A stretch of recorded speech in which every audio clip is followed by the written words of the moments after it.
Hello అండి, అందరికీ నమస్తే. వెల్కమ్ టు అత్తమ్మ కిచెన్. ఈరోజు నేను చూపించబోయే రెసిపీ వచ్చేసి ఆలూ రైస్ అండి. అల్లం వెల్లుల్లి పేస్ట్, ఉల్లిపాయలు లేకుండా సింపుల్గా ఈ విధంగా చేసుకున్న రైస్ని మనం పూజల టైంలో కూడా బాగా యూజ్ అవుతుందన్నమాట. ఎందుకంటే పూజలు చేసేటప్పుడు మనం ఉల్లిపాయలు, అల్లం వెల్లుల్లి పేస్ట్ కొంతమంది తినరు కాబట్టి ఆ టైంలో కర్రీస్ లేకుండా ఈ విధంగా రైస్ బాగా యూజ్ అవుతుంది. పిల్లలకి కూడా లంచ్ బాక్స్లోకి ఈ విధంగా చేసి పెట్టిన టేస్ట్ మాత్రం చాలా చాలా బాగుంటుంది. మనం ఒక కప్పు రైస్ చల్లారబెట్టుకోవాలి, ఒక పర్సన్కి సరిపడా రైస్. తర్వాత ఒక పెద్ద సైజు ఆలుగడ్డలు, సగం ఆలుగడ్డ తీసుకొని పీల్ తీసేసుకోవాలి. ఇలా పీల్ తీసేసుకున్నాం చూడండి. ఈ విధంగా తీసుకున్న దాంట్లోకి పక్కన పెట్టేసుకొని ఇప్పుడు కొన్ని వాటర్ తీసుకొని అందులోకి సరిపడా 1/4 టీ స్పూన్ ఉప్పు వేసుకొని ఈ విధంగా సన్న సన్న ముక్కలుగా కట్ చేసుకొని ఆ వాటర్లో వేసేసుకొని పక్కన పెట్టేసుకోవాలి.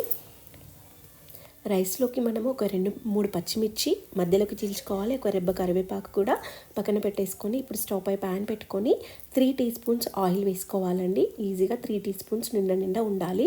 ఆయిల్ వేడవ్వగానే స్టవ్ మీడియం ఫ్లేమ్ పెట్టుకోవాలి. ఆయిల్ వేడవ్వగానే ఇంతకుముందు చూపించిన పచ్చిమిర్చిని వేసుకోవాలి. తర్వాత కరివేపాకు కూడా వేసుకొని ఒక 1 మినిట్ లో ఫ్లేమ్ కానీ మీడియం ఫ్లేమ్ కానీ పెట్టి వేగించుకోవాలి. ఇలా 1 మినిట్ తర్వాత 1/4 టీ స్పూన్ పసుపు కూడా యాడ్ చేసేసుకొని కలిపేసుకోవాలి.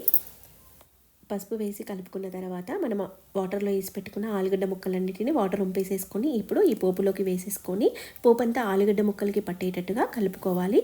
స్టవ్ లో ఫ్లేమ్ పెట్టుకోవాలి. ఈ టైంలో లో ఫ్లేమ్ పెట్టుకొని అందులోనే పోపులోనే వాటర్ యాడ్ చేయకుండా ఆలుగడ్డల్ని మగ్గించుకోవాలి. మంచి లైట్ గోల్డెన్ బ్రౌన్ వచ్చేంత వరకు వాటిని కలుపుతూ మగ్గించుకోవాలి. చూడండి, 1 మినిట్ తర్వాత మంచి గోల్డెన్ బ్రౌన్ వచ్చాయన్నమాట. ఇలా వచ్చిన తర్వాత ఒక్కసారి మనం లైట్గా ప్రెస్ చేసుకోవాలి అనమాట స్పూన్తోని. ఎందుకంటే ఆలుగడ్డలు గట్టితనం లేకుండా కొంచెం ఇలా మెత్తగా ఉంటే బాగుంటుంది టేస్ట్. ఇలా అయిపోయిన తర్వాత 1/2 teaspoon red chilli powder వేసుకోవాలి. మనం ఎక్కువ కారం తినాలనుకుంటే కొంచెం ఎక్కువ వేసుకోవచ్చు, అది మన తినేదాన్ని బట్టి ఉంటుంది. తర్వాత 1/4 టీ స్పూన్ మిరియాల పొడి అండి. మిరియాల పొడి మస్ట్ అనేం లేదు, అది మన చాయిస్. మనకి ఇష్టం ఉంటే వేసుకోవచ్చు, లేదంటే లేదు. తర్వాత ఇందులోకి 1/4 టీ స్పూన్ ధనియాల పొడి వేసుకోవాలి. తర్వాత రుచికి తగ్గట్టుగా ఉప్పు వేసుకొని మొత్తం కలిపేసేసుకోవాలి అండి. స్టవ్ మాత్రం లో ఫ్లేమే ఉండాలి. మనము కారం పొడి పసుపు ఎప్పుడైతే వేస్తామో అప్పటి నుండి స్టవ్ని లో ఫ్లేమ్లో పెట్టుకోవాలి. ఇలా వేగిన తర్వాత వెంటనే కలిపేసుకొని మనం కప్పు రైస్ చెప్పాం కదా, చల్లారబెట్టుకున్న రైస్ని వేసి నిదానంగా ఈ విధంగా కలుపుకోవాలి. చూడండి, ఆలు మసాలా మొత్తం రైస్కి పట్టేటట్టుగా కలుపుకొని ఒక్కసారి టేస్ట్ చూసుకోవాలి. ఉప్పు కానీ కారం కానీ పడుతుంది అనిపిస్తే వేసుకొని ఒక 50 సెకండ్స్ లో ఫ్లేమ్తోనే రైస్ని మగ్గించుకొని కొత్తిమీర గార్నిష్ చేసుకొని వేడిగా రైస్ తింటే మాత్రం చాలా చాలా టేస్టీగా ఉంటుందండి. ఇందులోకి ఉల్లిపాయ, అల్లం వెల్లుల్లి పేస్ట్ ఏది లేకున్నా రైస్ మాత్రం చాలా చాలా టేస్టీగా ఉంటుంది.